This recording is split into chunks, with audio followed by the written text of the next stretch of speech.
मराठ्यांची तळपती तलवार म्हणजे आपलं संबोधित करावं. आजची पत्रकार परिषद घेण्याचं प्रामुख्याने कारण असं आहे की नुकतंच केंद्र सरकारचा अर्थसंकल्प सादर झाला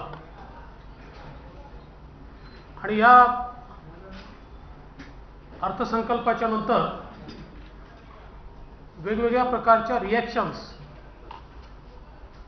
या आपल्याला पाहायला मिळाल्या. अर्थसंकल्प न वाचता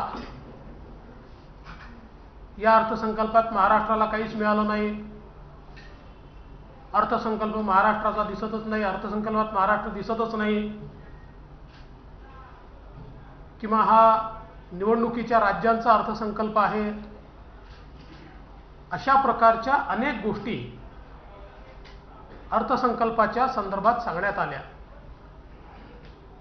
आणि म्हणून मी स्वतः अर्थसंकल्पाचा थोडासा अभ्यास करून त्यातनं महाराष्ट्राला काय मिळालंय, खरोखर म्हणतात तसं महाराष्ट्राला अन्याय झालाय का, या संदर्भातली सगळी माहिती गोळा केली. जेवढी माहिती मी गोळा करू शकलो तेवढी माहिती मी आपल्यासमोर मांडणार आहे. एकूण या अर्थसंकल्पाचा विचार केला तर प्रोजेक्ट्स, मान्य झालेल्या प्रोजेक्टची कॉस्ट, म्हणजे दोन गोष्टी असतात, मान्य झालेल्या प्रोजेक्टची कॉस्ट असते आणि यावर्षी त्याला दिलेली तरतूद असते, कारण मल्टी इयर प्रोजेक्ट असतात.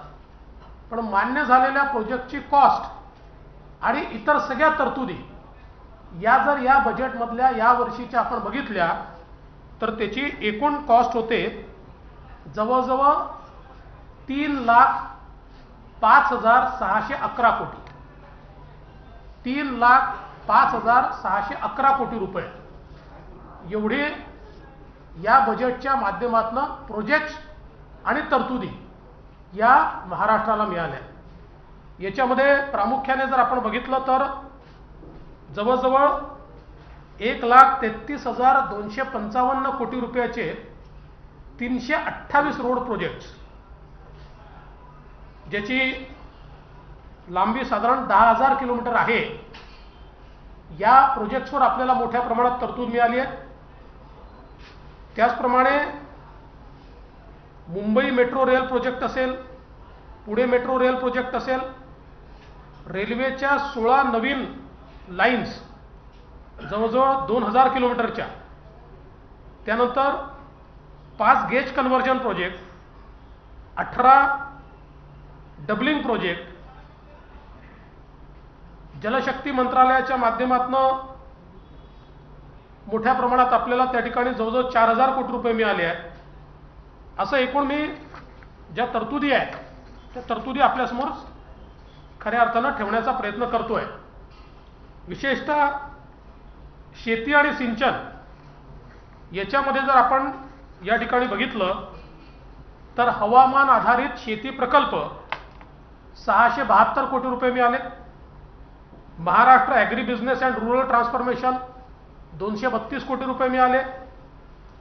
दमणगंगा पिंजाळ मुंबईला पुढचे 60 वर्ष ज्या प्रोजेक्टमधनं पिण्याचं पाणी मिळणार आहे, जो आपला महत्वाकांक्षी प्रोजेक्ट होता, त्या प्रोजेक्टला या बजेटमध्ये केंद्र सरकारने 3,008 कोटी रुपये दिले आहेत. त्यासोबत जो घरोघरी पाण्याचा जो प्रोजेक्ट आहे त्याच्याकरता केंद्र सरकारने महाराष्ट्राला 1,133 कोटी रुपये दिले आहेत. विदर्भ, मराठवाडा आणि उर्वरित महाराष्ट्रातले जे दुष्काळ प्रभावित जिल्हे आहेत त्याचा जो प्रोजेक्ट आपल्याकडे चालला आहे त्याच्यात केंद्र सरकारचा 25% अनुदान आहे आणि 75% केंद्र सरकार त्याच्यात कर्ज देतं. त्याकरता आपल्याला जवळजवळ 1,200 कोटी रुपये हे केंद्र सरकारने त्याकरता या ठिकाणी आपल्याला दिले आहेत. त्याचसोबत जो शेतकरी सन्मान निधी आहे, जो 6,000 रुपये शेतकऱ्याच्या खात्यात केंद्र सरकार डायरेक्ट देते, त्याच्या अंतर्गत 6,823 कोटी रुपये या ठिकाणी मिळालेले आहेत. आणि अन्न सुरक्षा योजनेच्या अंतर्गत जवळजवळ 153 कोटी रुपये अशा प्रकारची तरतूद या ठिकाणी करण्यात आली आहे. मी आपल्याला ऑलरेडी रस्त्याच्या संदर्भात सांगितलं आहे की 1,33,255 कोटी रुपयाचे 328 प्रोजेक्ट्स याला मान्यता मिळालेली आहे. आता हे वेगवेगळ्या स्टेजवर आहे आणि याला पूर्ण अप्रूव्हल आहे, म्हणजे यातला जो प्रोजेक्ट सुरू होईल त्याची पूर्ण तरतूद त्या प्रोजेक्टला मिळेल अशा प्रकारची याची व्यवस्था करण्यात आली आहे. यासोबत मुंबई मेट्रो 3 म्हणजे आरे कारशेडवाली या मुंबई मेट्रो 3 ला 1832 कोटी रुपये हे केंद्र सरकारने दिले आहेत. पुणे मेट्रो याला 3,195 कोटी रुपये केंद्र सरकारने दिले आहेत. नागपूर मेट्रो टप्पा 2 साठी 5,976 कोटी रुपये मंजूर झाले आहेत. नाशिक मेट्रो प्रकल्पासाठी 2,092 कोटी मंजूर झाले आहेत आणि मुंबईतल्या इतर मेट्रो प्रकल्पांसाठी 441 कोटी रुपये हे त्या ठिकाणी मंजूर झालेले आहेत. रेल्वेचे जे प्रकल्प मी सांगितले यामध्ये आत्ता रेल्वेने 6,722 किलोमीटरचे प्रकल्प 39 प्रकल्प मंजूर केले आहेत, ज्याची एकत्रित किंमत 86,696 कोटी आहे. 86,696. आणि या वर्षीची तरतूद, कारण हे काही एका वर्षात पूर्ण होत नाही, या वर्षीची तरतूद ही 7,107 कोटी आहे. आता ही तरतूद का बरं महत्वाची आहे, तर एकूण रेल्वेमध्ये 2009 ते 2014 या 5 वर्षामध्ये महाराष्ट्राला मिळालेले पैसे आहेत 1,171 कोटी. 1,171 कोटी 5 वर्षात मिळाले आहेत आणि या एका वर्षाची तरतूद आहे 7,107 कोटी. आणि मागच्या वर्षी मिळाल्यात 6,572 कोटी, 19-20 मध्ये मिळाल्यात 7,821 कोटी. त्यामुळे 5 वर्षात जे पैसे मिळायचे त्याच्या 5 पट 7 पट पैसे एकेका वर्षात आता रेल्वे ही महाराष्ट्राला देते आहे. हा खरा मोदी सरकारमधला आणि जुन्या सरकारमधला फरक आहे. आता त्याचे वेगवेगळे माझ्याकडे त्याचा ध्येय आहे, म्हणजे छिंदवाडा नागपूर आहे, गोंदी कळमना आहे, तिगाव चिसोंदा आहे, भुसावळ जळगाव आहे, दोन गुलबर्गा, अहमदनगर बीड परळीला परत पैसे मिळाले आहेत 572 कोटी. वर्धा नांदेड यवतमाळला 347 कोटी रुपये मिळाले आहेत. इंदूर मनमाड वाया मालेगाव हा 9,547 कोटीचा प्रोजेक्ट याला पूर्ण मान्यता मिळालेली आहे. सोलापूर उस्मानाबाद नवीन मार्ग वाया तुळजापूर हा 84 किलोमीटरचा आहे, याला टोकन ग्रँट 20 कोटी रुपये मिळाली आहे, म्हणजे याची पूर्ण मान्यता झाली की त्याला उरलेले पैसे मिळतील. मुंबई अहमदाबाद हायस्पीड रेल्वे याला 7,897 कोटी रुपये हे या ठिकाणी मिळालेले आहेत. म्हणजे महाराष्ट्रातल्या सगळ्या भागातल्या प्रोजेक्ट्सला रेल्वेच्या प्रचंड मोठी तरतूद ही या ठिकाणी रेल्वे विभागाच्या माध्यमातून मिळाली आहे. यासोबत खंडवा अकोल्याला देखील त्या ठिकाणी मान्यता मिळाली आहे.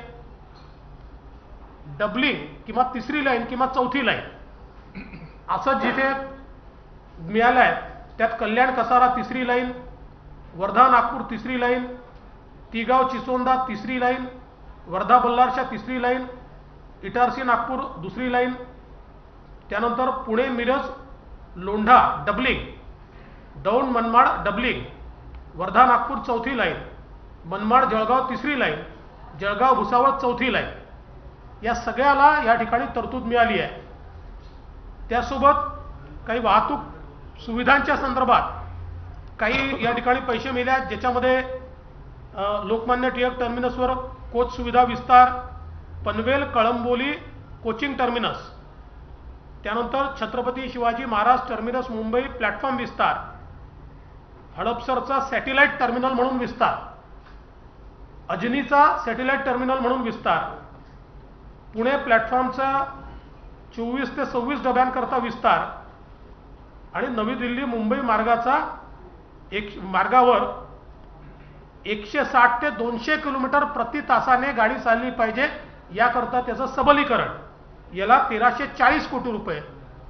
हे जे वरचे मी लोकमान्य टिळक टर्मिनसपासून वाचून दाखवले, या सगळ्यांना बजेट एंट्री मिळाली आहे, बजेट ग्रांट मिळाली आहे. आता त्याची प्रोसेस राज्याला आणि केंद्राला मिळून पूर्ण करावी लागेल आणि मग त्याला उरलेले पैसे या ठिकाणी प्राप्त होतील. यासोबत आरोबी आरयूबी जे आहेत, त्यात Vikhroli ROB, Kalyan ROB, Diva road ROB, Jawaharlal Nehru port trust Jasai road ROB, Diva Panvel ROB, Diva Vasai ROB, Jasai Jawaharlal Nehru port trust ROB यांच्याकरता देखील या ठिकाणी तरतूद करण्यात आली आहे. यासोबत MUTP टप्पा 2 200 कोटी रुपये, MUTP टप्पा 3 300 कोटी रुपये, MUTP टप्पा 3 150 कोटी रुपये. मुंबईच्या आपल्या जी लोकल आहे, मुंबईची लाईफलाईन, त्याकरता हे 650 कोटी रुपये या ठिकाणी मिळाले आहेत. आणि याच्या व्यतिरिक्त प्रवासी सुविधा निर्माणाकरता 636 कोटी, यांत्रिकीकरण, इलेक्ट्रिकरण याकरता देखील 85 कोटी 100 कोटी अशा काही तरतुदी या अर्थसंकल्पात करण्यात आलेल्या आहेत. एकूण आपण जर बघितलं तर याच्या व्यतिरिक्त मी जलशक्ती विभाग सांगितलं आपल्याला, त्यानंतर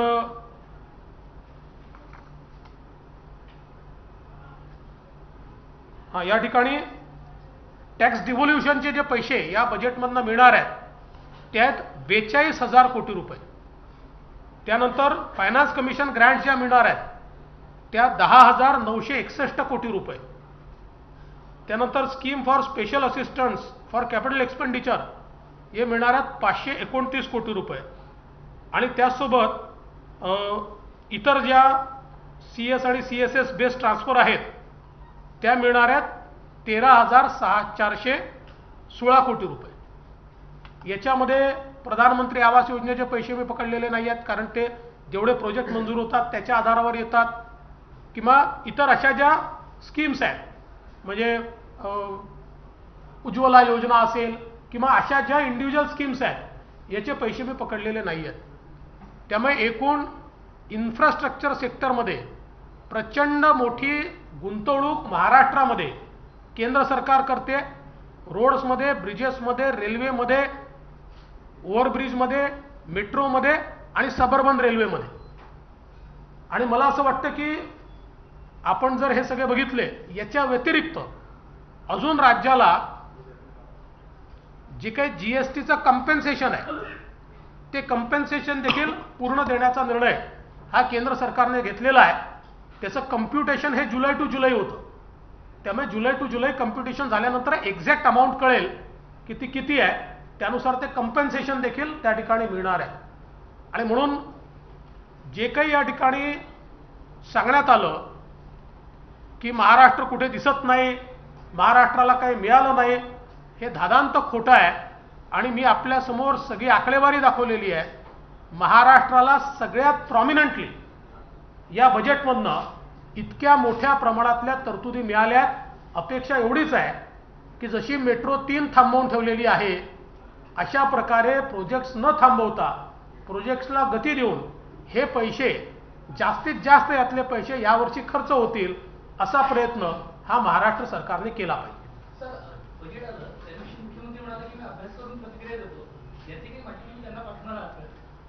नक्की त्यांना ही सगळी माहिती मी पाठवीन. तसे त्यांच्याकडे एक्सपर्ट्स असतील, पण त्यांच्या एक्सपर्ट्सनी त्यांच्या अभ्यासाकरता जर कागद तयार केले नसले तर मी नक्की पाठवीन. बजेट झालं, मात्र राजकीय प्रश्न.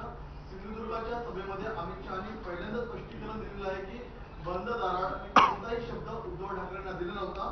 त्या बैठकीत तुम्ही सुद्धा बाहेर होता, या संदर्भात तुम्ही काही बोलला नव्हता. आता तुमची काय भूमिका असणार?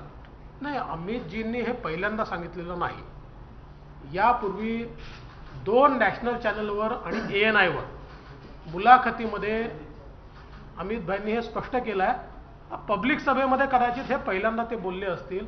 हे आम्ही वारंवार सांगतोय, वारंवार, की अशा प्रकारचा कुठलाही शब्द नव्हता. मी तर या संदर्भात सगळी कथाच सांगितलेली आहे की कसं कसं काय काय घडलेलं आहे. त्यामुळे मला असं वाटतं की अमितभाईंनी सगळ्या गोष्टी स्पष्ट केल्या आहेत. देवेंद्र जी, एक सवाल है सर्जिल को लेकर के, जिस तरीके से इतने दिन FIR सरकार की तरफ से एक्शंस नहीं किए गए, साथ ही ट्वीट को लेकर के जांच शुरू हो गई है, इसको दोनों को कैसे? देखिए, सबसे बड़ा आश्चर्य तो यह है कि शर्जील को अरेस्ट नहीं किया जाता, लेकिन शर्जील को अरेस्ट क्यों नहीं किया गया, इसके लिए भारतीय जनता पार्टी उत्तर भारतीय आघाड़ी ने आंदोलन रखा, तो हमारे उसके पदाधिकारियों को घर में जाकर अरेस्ट किया और डिटेन किया। तो यह सरकार, ये शर्जील की सरकार है, उसको प्रोटेक्ट करने वाली सरकार है, ऐसा अगर हम कहें तो क्या गलत है। और जहां तक सेलिब्रिटीज का सवाल है, मैंने तो कल ही कहा जब उन्होंने किया कि जिन्होंने मांग की और जिन्होंने मांग मंजूर की, ऐसे दोनों का मानसिक संतुलन ठीक नहीं है, उसकी जांच होनी चाहिए। जांच तो उनके मानसिक संतुलन की होनी चाहिए, क्योंकि ट्वीट क्या है, ट्वीट भारत की संप्रभुता के साथ खिलवाड़ हम मंजूर नहीं करेंगे, यह ट्वीट है। इससे ज्यादा तो कोई ट्वीट नहीं है। उसके ऊपर क्या जांच होगी भाई? क्या इस देश के अंदर भारत की संप्रभुता पर, भारत की सॉवरेंटी पर हम हमला नहीं होने देंगे, यह कहना अगर गलत होगा तो मुझे ऐसा लगता है कि फिर हम सबको सरकार ने अरेस्ट करना चाहिए।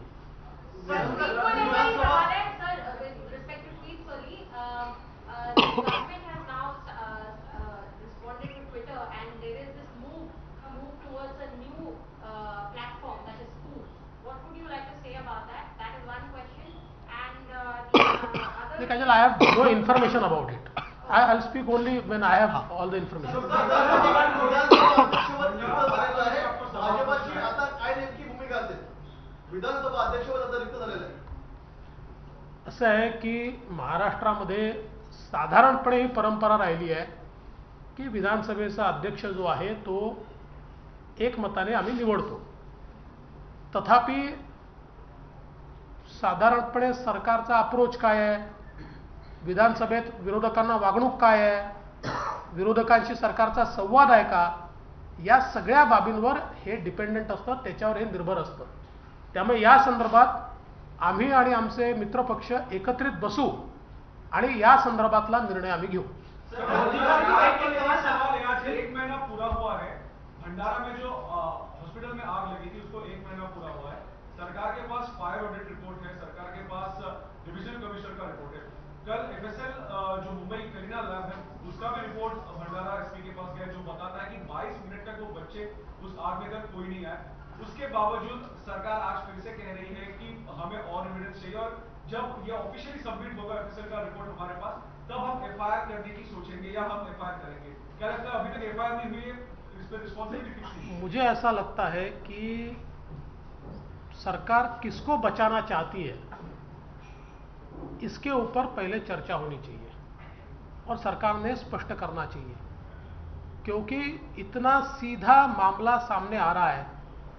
एक तो फायर सेफ्टी की फाइल पर 6 महीने तक सरकार के अधिकारी बैठे रहे, और हम अगर कानून की भाषा में कहें तो एक्शन और इनएक्शन, मालफिजन्स, मिसफिजन्स एंड नॉन फिजन्स, ये तीनों चीजें ये गुनाह होती है और इसके ऊपर एफआईआर होना चाहिए.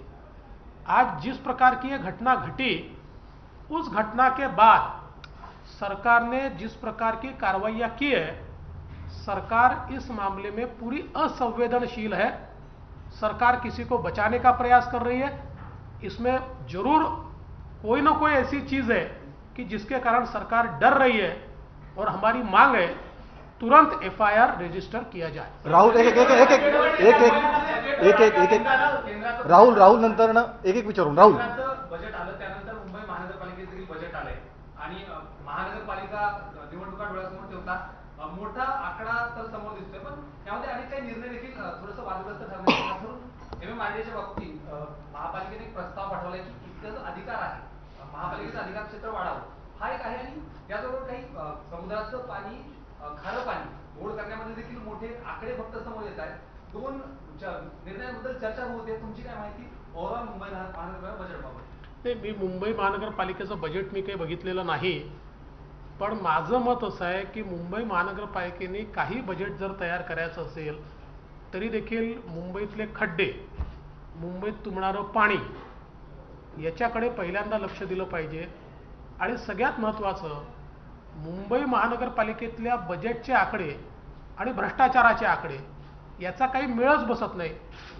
म्हणजे पैसे केवळ भ्रष्टाचाराकरता खर्च करायचे ही पद्धती जोपर्यंत बंद होत नाही तोपर्यंत कितीही मोठे आकडे हे मुंबई महानगरपालिकेने आपल्या बजेटमध्ये ठेवले तरी जनतेला त्याचा काही उपयोग होईल असं वाटत नाही. अभिषेक पांडे. देवेंद्र जी, एक सवाल है विधानसभा अध्यक्ष को लेकर कि जिस तरीके से विधानसभा अध्यक्ष का पद खाली है, क्या बीजेपी उसके लिए कोशिश कर रही है क्या?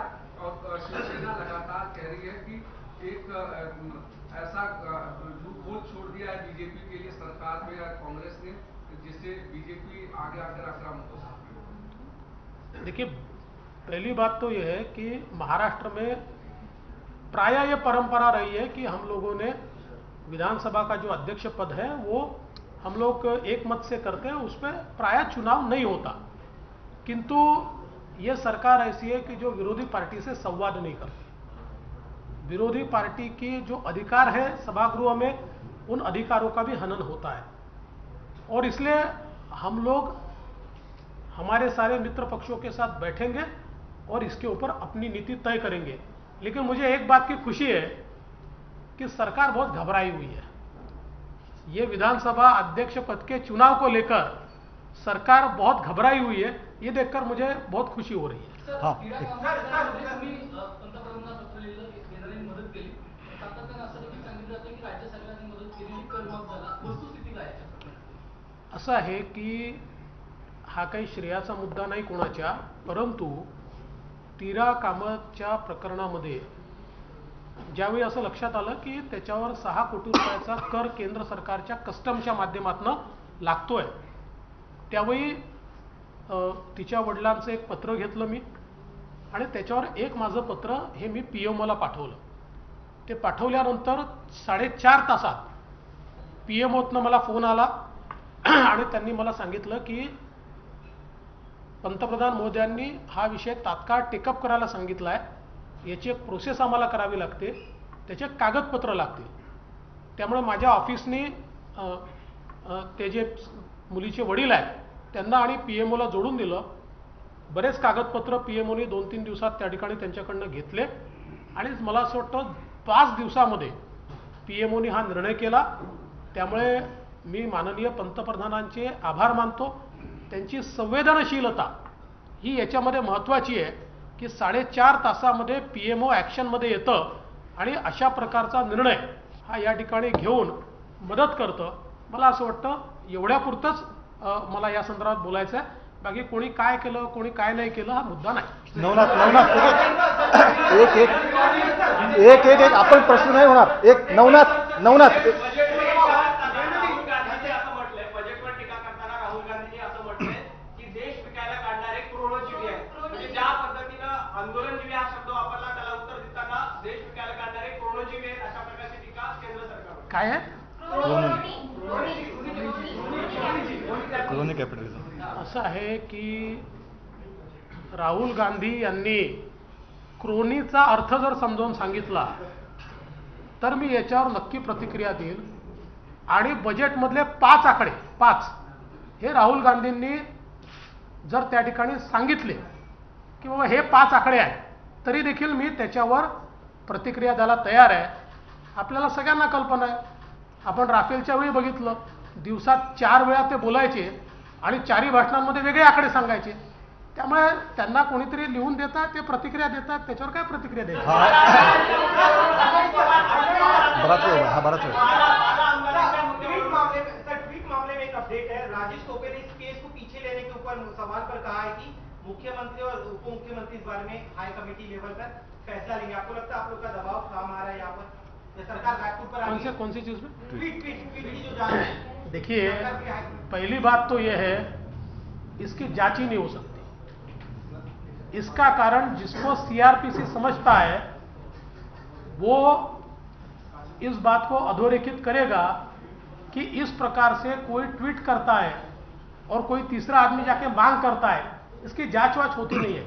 यह सरकार की मानसिकता का विषय है कि भारत रत्नों को भी यहां अभिव्यक्ति का स्वातंत्र्य नहीं है. भारत रत्न भी देश के लिए लिखते हैं, तो आपकी मानसिकता क्या है कि आप कहते हैं उनकी जांच करेंगे? सच बात तो यह है कि इस प्रकार की कृति यह सरकार की मानसिकता को दर्शाती है, बाकी इसमें होने वाला कुछ नहीं है। One is a letter purportedly by Uddhav Thackeray to Shiv Sainik. The author of the letter is said to be Uddhav Thackeray, where he's talking of how Gujarati Home Minister wanted to end the Shiv Sena, and that is why we need to be careful about it. One. Second is there is this article from Washington Post that is being around on social media, where Rona Wilson's lawyers have said that they have got some Massachusetts firm to say that the evidence was planted on the laptop.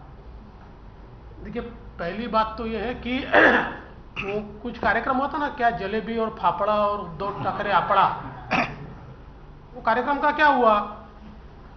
वो गृह मंत्री जी की अगर उनको गुजराती और ये सारी चीजें ऐसा पत्र लिखना पड़ता है तो आपड़ा का बापड़ा हो गया, क्या हुआ? तो इसलिए ऐसी चीजों को हम कोई तूल नहीं देते। जहां तक अर्बन नक्सल्स का सवाल है, इसमें क्लिंचिंग एविडेंस है और इसीलिए 2 बार सर्वोच्च न्यायालय तक केस जाने के बावजूद सर्वोच्च न्यायालय ने उसके ऊपर उनको कोई भी रिलीफ नहीं दिया, और इसलिए मुझे ऐसा लगता है कि चूंकि केस चल रही है उससे ज्यादा मैंने कहना ठीक नहीं। थोड़ा एक कमलेश एकाने विचारलं तर कमलेश एक मिनिट कमलेश कमलेश कमलेश चल कमलेश कमलेश कंगना रनौत ने जो पूरा मामला हुआ था डीएमसी को लेकर, उसको खुद आपने भी एक प्रतिबंधक की एक बार गलत ठहराया था। इतने पुराने मामलों पर अभी बजट की बात चल रही है।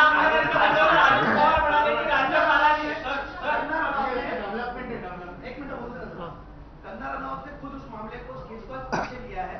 आज उन्होंने कहा कि वो मामला पीछे ले रही है, तो क्या मानते हैं पूरे इस केस में, क्योंकि आपने ही गलत ठहरा था, बहुत लोगों ने इसके बारे में कहा था। देखिए, उन्होंने मामला पीछे लिया है कि नहीं मुझे पता नहीं, लिया है तो क्यों लिया है पता नहीं, मैं तो कोई उनका प्रवक्ता नहीं हूं, तो इसलिए इस मामले पर तो मैं नहीं कह सकता कुछ। अमित अमित अमित आणि थोरात राज्यपालांनी आम्हाला कोर्टात जाण्याची वेळ येऊ देऊ नये, अजित पवारांनी स्टेटमेंट 12 आमदारांच्या मुद्द्यावर मला असं वाटतं की 12 आमदारांच्या मुद्द्यावर जो काही निर्णय कायदेशीर आहे तो राज्यपाल घेतील। राज्यपालांचा निर्णय योग्य नसेल आणि सरकारला वाटत असेल तर ते त्याच्यावर अजून काही कायदेशीर कारवाई करतील। प्रश्न एवढाच आहे की माननीय राज्यपाल हे राज्याचे प्रमुख आहेत। माननीय राज्यपाल कॉन्स्टिट्यूशनली देखील राज्याचे प्रमुख आहेत। ते मुख्यमंत्र्यांना नेमतात आणि राज्यपालाच्या नावाने आणि राज्यपालाच्या वतीने मुख्यमंत्री आणि काउन्सिल ऑफ मिनिस्टर्स काम करतात। अशा या परिस्थितीमध्ये ज्या भाषेमध्ये धमक्या देत आत्ताचे या MBAतले सगळे मंत्री राज्यपालांबद्दल बोलतात, हे कोणत्या संविधानात बसतं? ज्या प्रकारचे शब्द वापरले जातात हे कोणत्या नियमात बसतं? ही कुठली नीतिमत्ता आहे? पहिल्यांदा यांनी नीतिमत्ता शिकली पाहिजे, मग राज्यपालांवर बोललं पाहिजे।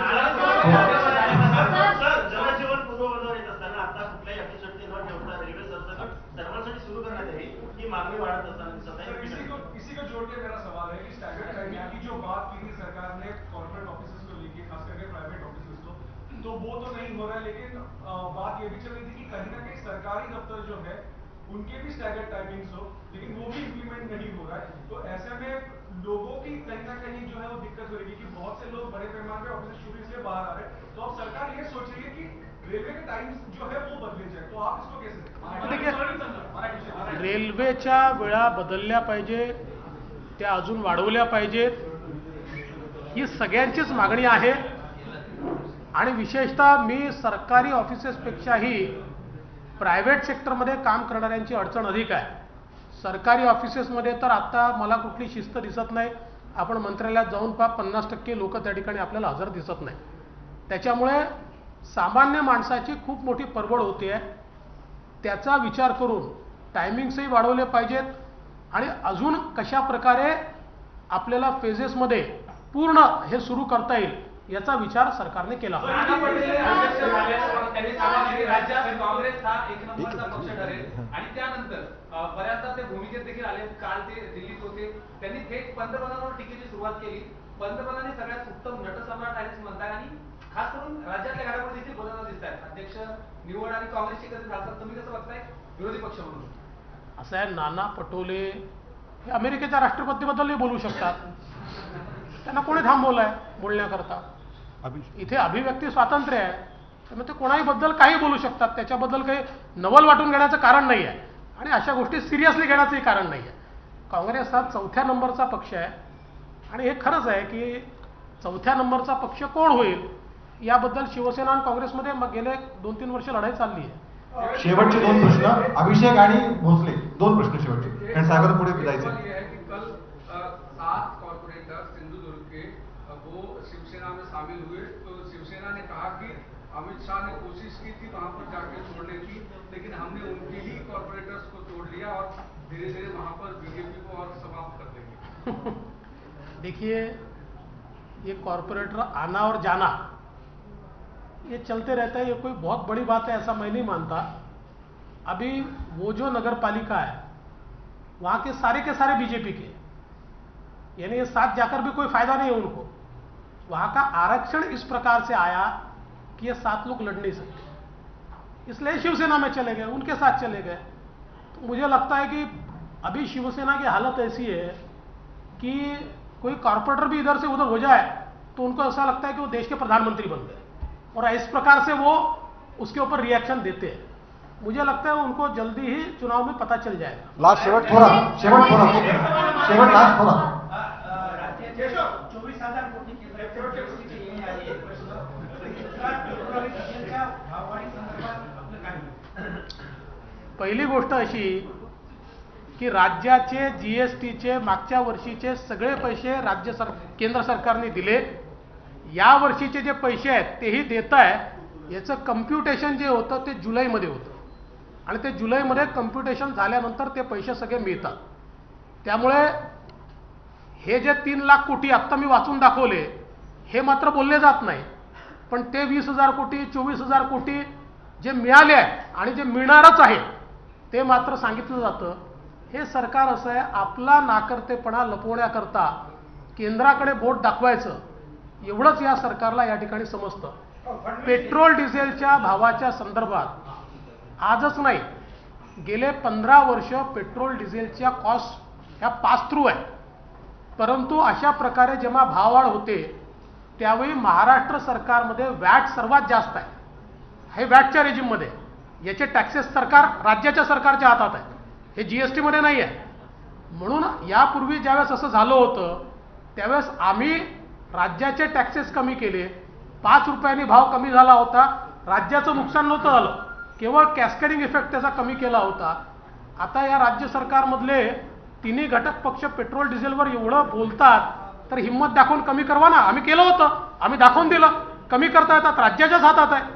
राज्य सरकारने ते करावं, ते करायचं नाही, फक्त केंद्राकडे बोटं दाखवायची, हा नाकर्तेपणा आहे. धन्यवाद. एक मेरा सवाल है, महाराष्ट्र मुख्यमंत्री के ऊपर जमीन घोटाले का आरोप कर रहा है.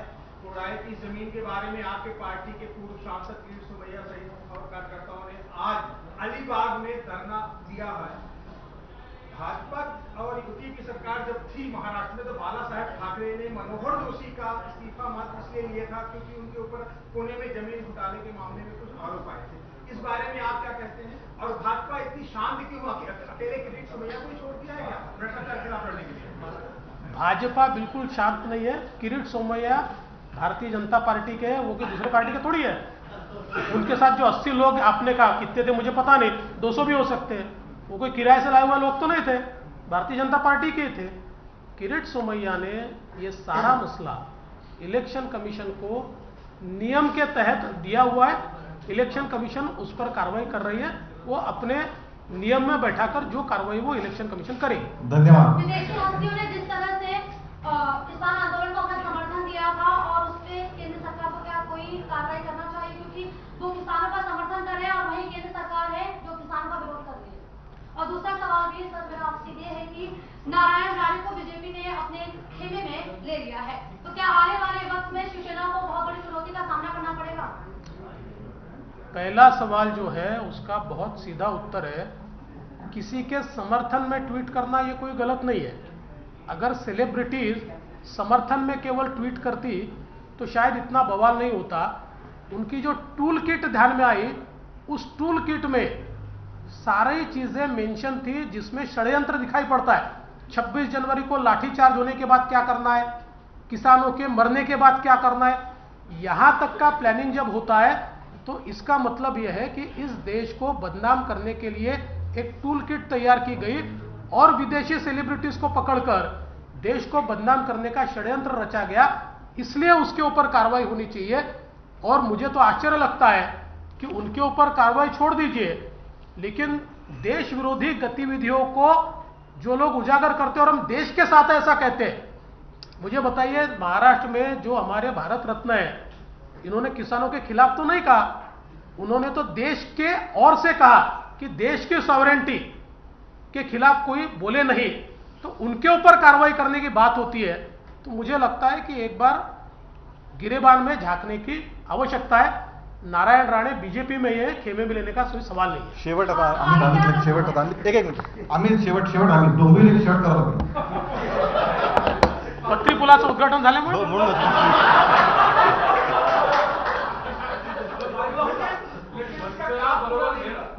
बरोबर घेणार की नाही, कारण तुम्ही जरी नाही म्हणत असला तरी अंतर्गत चर्चा चालू आहे असं म्हटलं जातंय. अंतर्गत म्हणजे कुणाच्या अंतर्गत? असली कुठली अंतर्गत चर्चा आमची नाही. मी यापूर्वीही स्पष्ट केलं आहे की त्यांनी जरी हिंदुत्व घेतलं असलं तरीही मूलभूत त्यांच्या आणि आमच्या विचारातला फरक हा आहे की आम्हीही मराठी माणसाला न्याय मिळाला पाहिजे याच मताचे आहोत, पण मराठी माणसाला न्याय देताना अमराठी माणसावर अन्याय करून तो न्याय द्यायचा ही बाब आम्हाला मान्य नाही आहे. त्यामुळे मराठी माणसाला न्याय देत असताना इतर लोकांनाही न्यायच मिळाला पाहिजे, त्यांच्यावर अन्याय होऊ नये ही आमची भूमिका आहे. ती भूमिका काही अजून मनसेने स्वीकारलेली नाही. धन्यवाद धन्यवाद धन्यवाद. चला छत्रपतींचा विचार म्हणजे